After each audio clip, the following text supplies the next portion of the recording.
Hello. Here on this channel, I like using stuff like VTubers and anime as mediums through which to discuss things that might otherwise be too difficult or boring to talk about normally. I think that by tying them into the fun stuff, I can really help people get engaged, and I think that it's a good thing to spark these kinds of conversations. Today, I'm going to talk about Girls und Panzer, and let me tell you, it's going to be a real treat. I am really proud of how this turned out. Isn't that right, beloved character of Girls und Panzer, Pepperoni?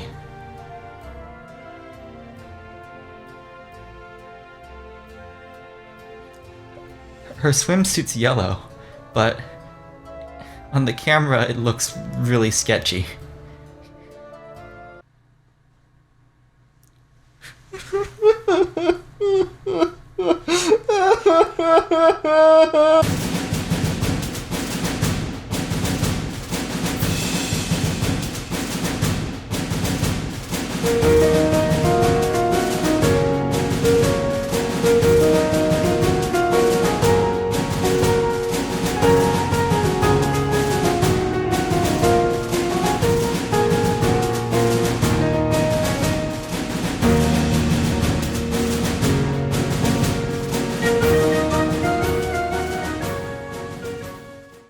Girls und Panzer is a 2012 anime about, well, girls und Panzer.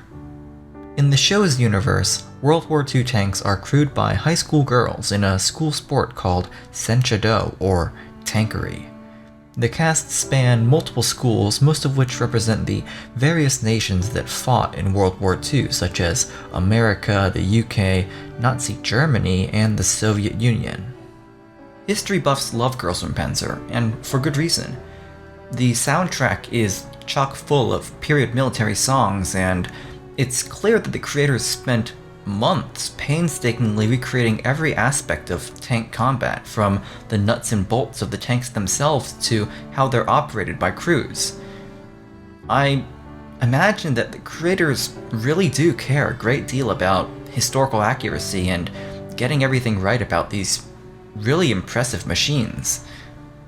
That said, something's always felt a bit weird about girls dressing up like Nazis and driving tanks. The characters in Girls und Panzer don't really ever delve into their own history. It's just taken for granted that now there are World War II tanks and we use them for a sport. There are characters like Akiyama Yukari who do reference literal events from the war, implying that the war really did take place, but nobody really acknowledges the implications of that or why this might be a bit yikes. The tanks are just treated like sports equipment with no political baggage.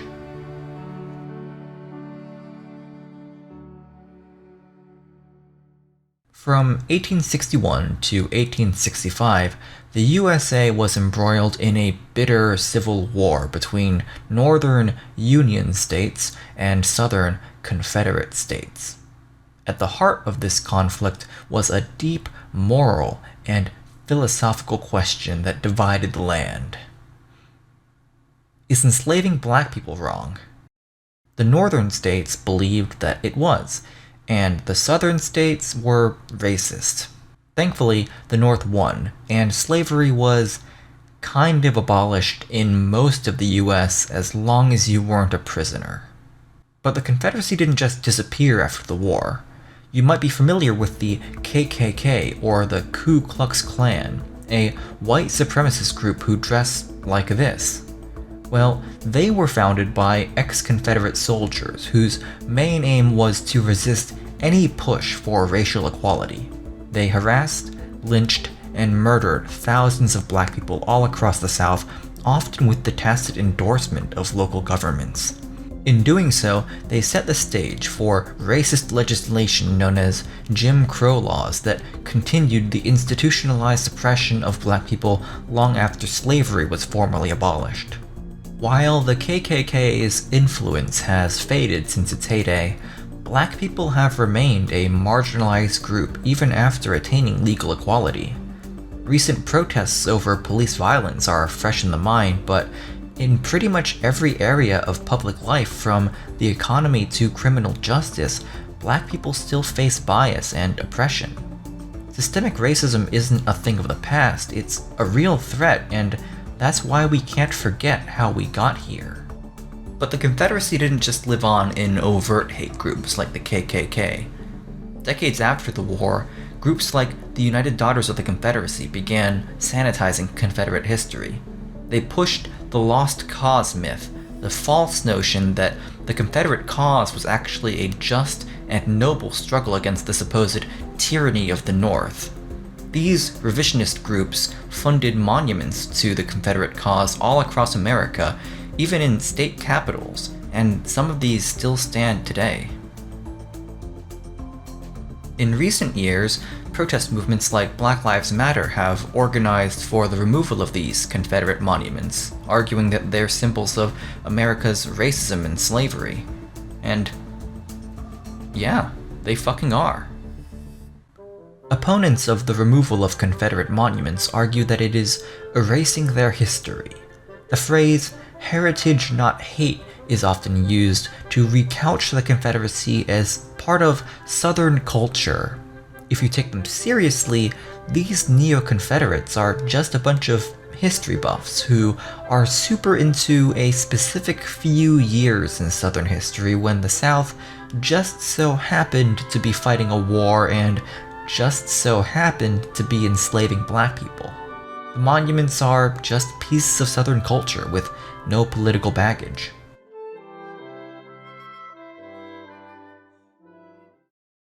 You might see by now where I'm going with this. Am I saying that Girls in Panzer and neo-Confederates are the same? No way. But I do think that through the medium of anime logic, we can dig a little bit deeper into the pro-monument mindset, because I don't think it's just people making up bullshit to justify their racism. Don't get me wrong, there is definitely that aspect to it, but I think there's also a deeper philosophy that we can try to understand. There is this character in Girls in Panzer, Erwin, who likes to cosplay as Erwin Rommel. Yeah, clever. She's your typical World War II history buff, complete with a subtly concerning obsession with specifically the history of the Nazis. She knows her history, down to the minutiae of individual battles, and isn't afraid to show it off, so why doesn't she talk about why the battles happened?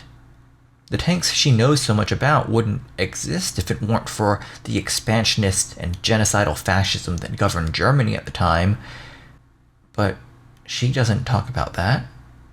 And yes, I know this is a stupid question, like, it's an anime for kids, so of course they're not, but the point is, I'm using Erwin to bring up these topics because she really does encapsulate a viewpoint that real people take up. The fundamental belief underpinning perspectives like Erwin's is that historical artifacts are cold, dead objects with no socio-political ramifications. Sure, these kinds of people will accept that we can learn lessons from history, but they don't really care about the artifacts of history themselves.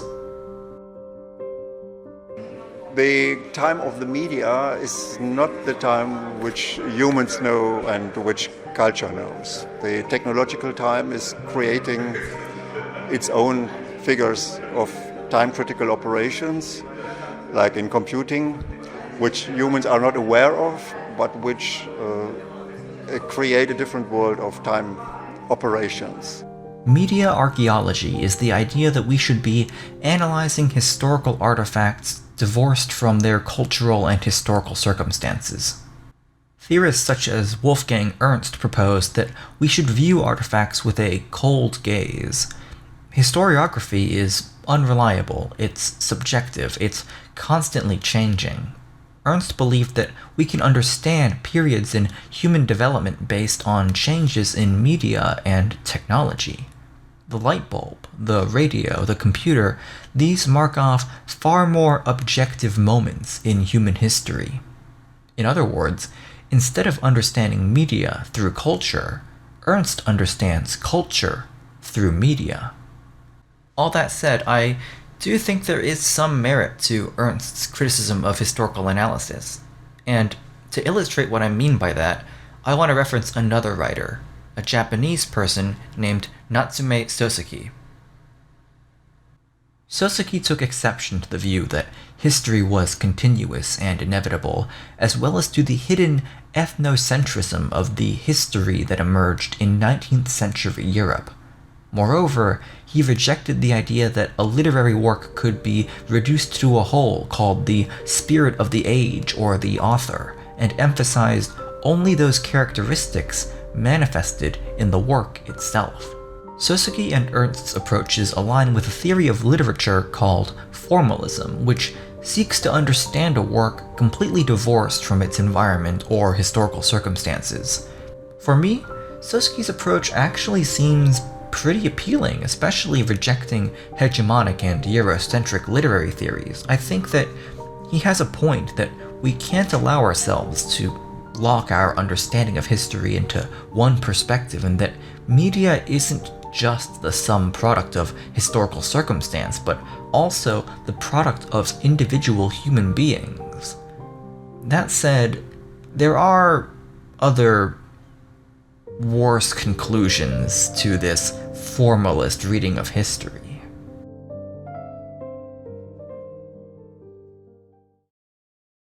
In 1992, American political scientist Francis Fukuyama published his famous book, The End of History and the Last Man. And I'm gonna level with you, this book is just terrible. I don't like it at all. It sucks on so many levels, and so many people have written scathing reviews of it. But instead of mocking or critiquing the book, I'm more interested in an idea that Fukuyama brings up, that mankind has reached the end of history. By end of history, though, Fukuyama doesn't mean that the apocalypse has dawned, but rather that human society has reached the end of its progress, that neoliberal capitalist democracy, the economic and political order of the USA, is the best and thus final system of the world. Yay! He wrote his seminal work during a period of massive political change. In Eastern Europe, socialist governments had either collapsed or were being overthrown. In South Africa, apartheid was being overturned. In the Middle East, the stage was being set for a war on terror that is still ongoing to this day, and right here in the US of A, the economic policies of President Ronald Reagan had significantly shifted the political paradigm of the entire world. I've framed this idea as weird and novel, but in fact, the idea that the way things are is some kind of end of history is actually pretty popular, especially here in the US. How many times have we Americans heard ideas like socialized healthcare decried as utopian or idealistic? From this perspective, any effort to change the world, to imagine a radically different future for mankind, is seen as impossible. Such arguments, though, just straight up don't make sense. The critics ignore a wealth of historical evidence that indicates that progressive policies can in fact work, and I think on some level, that's the point. When we've reached the end of history, history itself no longer matters. That's why Confederate monuments can be treated like symbols of Southern culture, abstracted away from their historical meaning, because they just become objects that reinforce the status quo. But, that's wrong, shitheads! In their book, Digital Arts, An Introduction to New Media, Kat Hope and John Ryan discuss how the internet is changing the way we preserve things. They're specifically interested in how data is tied to changing and mutable technologies like CDs, and also how in the internet age it can actually be harder to preserve something in its original state. In the translation from a CD to a hard drive, is there something lost? Hope and Ryan cite the philosopher Boris Groys, who wrote about the inherently political nature of archival. He coined the term cultural economy to describe the way in which society at large preserves that which it deems valuable while discarding that which it deems irrelevant. One example of this is the internet. Lots of people view it as a kind of repository of all human knowledge, but is it? A problem with this idea is that not everyone has access to the internet, which kind of throws a wrench into the idea that it could represent even a fraction of all human wisdom. Lisa Brooks of the Abenaki tribe writes that the oral traditions of some indigenous groups in North America have special meaning because of the mediums through which they're told. Some stories will gain importance because they're told in a specific location, or a story about hunting might also serve as a map. These are intricacies that can be obscured or even erased in the move towards strictly digital archival in mediums that were never designed with these marginalized voices in mind. In the book Far-Right Revisionism and the End of History, Louis Dean Valencia Garcia is quite critical of Fukuyama's work and, more importantly, of modern archival itself. He notes how far-right extremists engage in historical revisionism, creating a mythologized past. Valencia Garcia calls this tendency an alt history. But he's also concerned that even something like a government archive can become an alt history if the historians putting it together don't question their evidence. While all archival is in some way biased, what's concerning about alt history is how it rejects and avoids historical and cultural critique. Addressing the alt history of his own medium and culture, Japanese theorist, novelist, and professor Otsuka Eiji wrote that it is neither Japanese traditions nor postmodernism that we must see in Japanese manga and animation, but rather the genesis of an aesthetics formed under fascism. He pointed to the direct links between Japanese filmmakers and Leni Riefenstahl, a Nazi propagandist, the aesthetics of stylized cartoon characters mixed with realistic weapons, the ethos of a medium that could only have been birthed in the conditions of wartime Japan.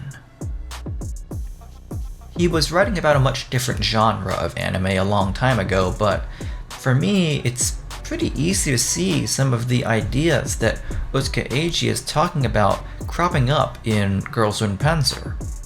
This isn't about saying that it was consciously written as some kind of neo-fascist propaganda, but rather about looking back into the socio-cultural origins of this kind of media and trying to discern how those origins might be affecting us, both the creators and the audience, in the present.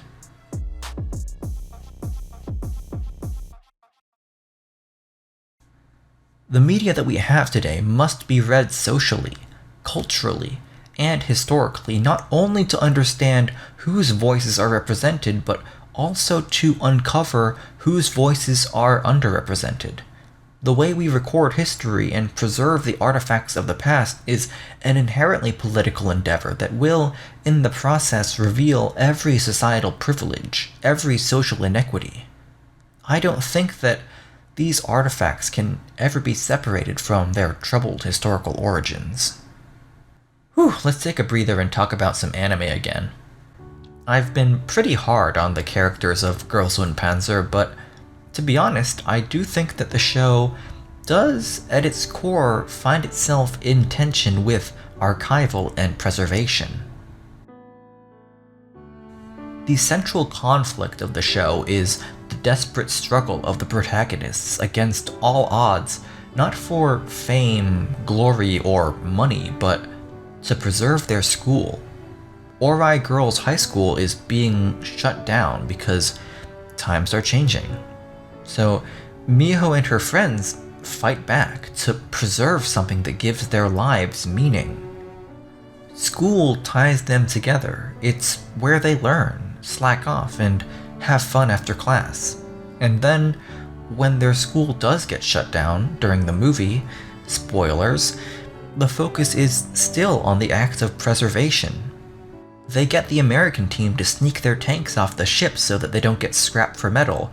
Mallard team even steals the school's nameplate from the front gate as a memento. The show is, on some level, aware of both the importance and subjectivity of preservation. I don't want to give you the idea that Girls on Panzer is some piece of hateful propaganda, but I hope it has been helpful as an example of how the ideology of the end of history can appear in unexpected and innocuous places. And I do hope that what's conveyed is that I really do love this show, and I recommend you all watch it. Last Thursdayism is the idea that the entire universe, including all of your memories of everything that's ever happened to you, sprung into existence last Thursday. Everything before then was just a predeterminate fact, established from the beginning. History is thus completely objective. Last Thursdayism is a silly idea. It's just a thought experiment because you can't prove or disprove it. But, well, to me at least, the kinds of people who see Confederate monuments as just cold, dead objects or as Southern culture, well, to me, they may as well be last Thursdayists. The idea that everything before the here and now was just a predeterminate fact with no bearing on the present. And that's just a really stupid way of looking at the world.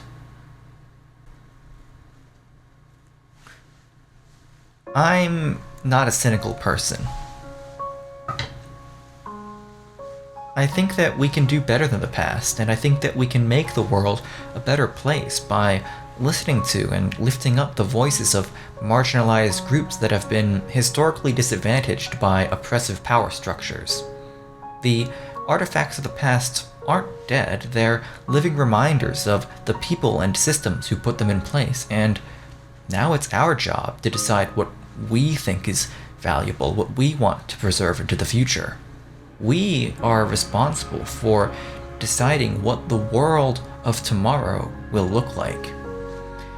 And at the very least, maybe we can make a world where people don't make video essays about how shit our statues are. Thank you for watching, and have a wonderful day.